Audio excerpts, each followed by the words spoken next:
भैया लोग के का नाम बाकी जो वायरल भई रहे एगो हमार छोटा सा शब्द ओकरा के सुना दा तो हम से हंसिए मजाक में गा दे रहनी का कि ये के संगे पढ़नी जा क ख ग घ रे। ध्यान से सुनो आदिति,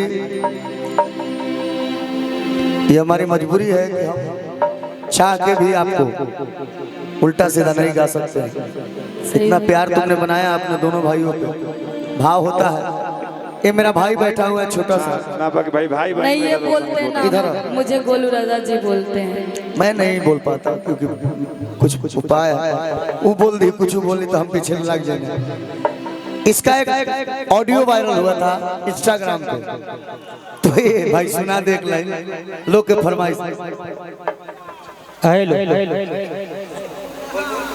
भैया लोग के का नाम बाकी जो वायरल भई रहे एगो हमार छोटा सा शब्द ओकरा के सुना दा तो हम से हंसिए मजाक में गा दे रहनी का कि ये के संगे पढ़नी जा क ख ग घ रे।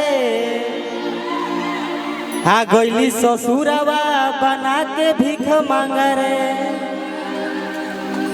कि ओकरा खातिर गईली कमाए दर भांग रे।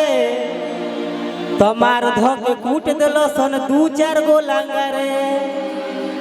तो गईनी अब बगसर न होइनी हम गंगा रे।